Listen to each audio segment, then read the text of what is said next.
दोस्तों नमस्कार, colonel Ajay CO Ajay Astro Money Group First Global Astro Finance digital channel से आपसे मुखातिब होता हूं। आज है 6 जुलाई सन 2024 शनिवार। दोस्तों ग्लोबल लेवल पर एक महत्वपूर्ण खबर यह है कि ब्रिटेन में लेबर पार्टी की प्रचंड जीत हो गई है और कुल 650 सीटों में से 412 सीटें जीतकर लेबर पार्टी ने प्रचंड जीत हासिल की है। ब्रिटेन की कंजर्वेटिव पार्टी मात्र 121 सीटों पर सिमट गई है। गौरतलब है कि ये 200 सालों में पार्टी की सबसे बुरी हार है। जानिए पूरी रिपोर्ट विस्तार से।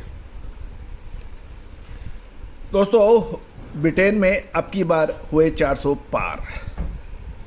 खबर ये निकल के आ रही है कि इंग्लैंड में लेबर पार्टी ने 200 सालों में सबसे बड़ी जीत हासिल की है।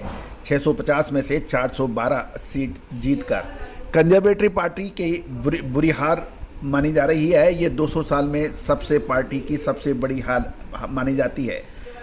गौरतलब है कि ब्रिटेन पॉलिटिक्स के मामले में हमेशा से ही चर्चा में रहा है, जब इन्होंने भारतीय मूल के प्रधानमंत्री भारतीय मूल के व्यक्ति को प्रधानमंत्री बनाकर चौंका दिया था।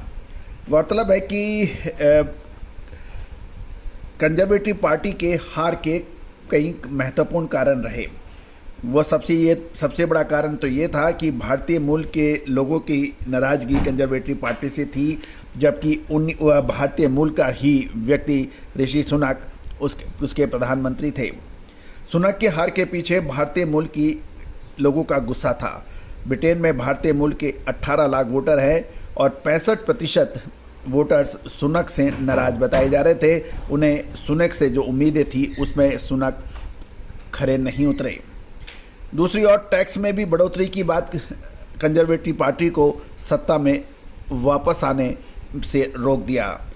टैक्सों में बढ़ोतरी हुई और सुनक सरकार ने कई तरह के टैक्सों में बढ़ोतरी की थी, जिसमें NRI टैक्स भी था, जिसे लेकर विरोध दिख रहा था। आर्थिक मोर्चे पे भी कंजर्वेटिव पार्टी ब्रिटेन में नाकाम रही। बदहाल अर्थव्यवस्था को पटरी पर लाने में नाकाम रही और ब्रिटेन निम्न विकास दर से जूझ रहा है और साल 2023 में अर्थव्यवस्था में 0.1% की वृद्धि हुई और इस साल की सबसे बड़ी मंदी भी देखी गई। दूसरा ये भी महत्वपूर्ण रहा कि महंगाई से त्रस्त, टैक्स में बढ़ोतरी, भारतीय मूल की नाराजगी, आर्थिक मोर्चों पर नाकामी और राजनीतिक अस्थिरता भी उसकी प्रमुख कारण रही। कंजर्वेटिव पार्टी 2 धड़ों में बंट गई, जिससे देश में राजनीतिक अस्थिरता पैदा हुई। 8 वर्षों में ही 4 प्राइम मिनिस्टर बने। लगभग 2/3 मतदाताओं का ये कहना है कि कंजर्वेटिव पार्टी फिर से चुने जाने लायक ही नहीं है। दोस्तों भारत के साथ एक महत्वपूर्ण, क्या भारत के संबंध सुधर सकते हैं या नहीं? गौरतलब है कि 2019 के चुनावों में भारतीय विरोधी रुख के कारण लेबर पार्टी को भारतीय मूल के मतदाताओं की बेरुखी झेलनी पड़ी थी।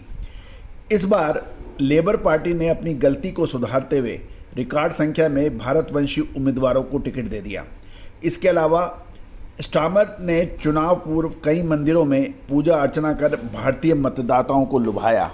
उन्हें इसका भरपूर फायदा भी मिला और 2021 की जनगणना के अनुसार ब्रिटेन में 10 लाख हिंदू रहते हैं। तो दोस्तों ये तो निश्चित हो गया है कि बहुसंख्यक पार्टी हुई या अल्पसंख्यक पार्टी, उनको अपने रुख बिल्कुल क्लियर करने पड़ेंगे। यदि भारतीय मूल का प्राइम मिनिस्टर भी भारतीय मूल के लोगों को खुश नहीं रख सकता, तो भारतीय मूल के व्यक्ति या उनके मतदाता उनको सिरे से नकार देते हैं। दोस्तों भारतीय प्रधानमंत्री मोदी ने भी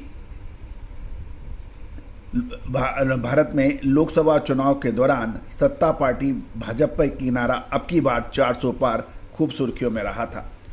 हालांकि पार्टी 240 पर ही सिमट गई थी, लेकिन ब्रिटेन में 14 साल बाद सत्ता में लौटी लेबर पार्टी जरूर 400 के पार पहुंच गई है और प्राइम मिनिस्टर मोदी ने भी स्टामर को जीत की बधाई। दोस्तों अब ये भी समझ लेते हैं कि भारत के साथ क्या संबंध रह सकते हैं। कश्मीर मुद्दे में धारा 370 हटाने के बाद लेबर पार्टी ने संसद में एक प्रस्ताव पारित कर घोषणा की थी कि कश्मीर में मानवीय संकट पैदा हो गया है। ये नकारात्मक शब्द था। भारत ने इस प्रस्ताव का विरोध किया। तब स्टामर ने ये सफाई दी कि कश्मीर भारत और पाकिस्तान का आपसी मामला है और इससे स्टामर का सकारात्मक रुख नजर आया, ऐसा अब हम लोग मान रहे हैं। दूसरी ओर स्टामर, जो कि अब प्राइम मिनिस्टर होंगे, उन्होंने भारत के साथ मुक्त व्यापार समझौते पर दस्तखत करना सबसे बड़ी प्राथमिकता होगी, ऐसा उनका कहना है। 26 बिंदुओं में से ज़्यादातर बिंदुओं पर दोनों देशों की सहमति बन चुकी है। पिछले वर्ष इंडिया ग्लोबल फोरम में कीट स्टामर ने कहा था कि हमारी लेबर सरकार बनी तो FTA लागू करवाएंगे। अब देखना यह है कि स्टामर अब क्या अपने वायदे को पूरा करते हैं या नहीं। कुल मिला के यही रहेगा कि अब स्टामर पर सबकी होगी नज़र। दोस्तों, उम्मीद है कि आपको ये सभी जानकारियाँ अच्छी लगी होंगी। अपना राय अवश्य दीजिए। All the very best, good luck, happy trading.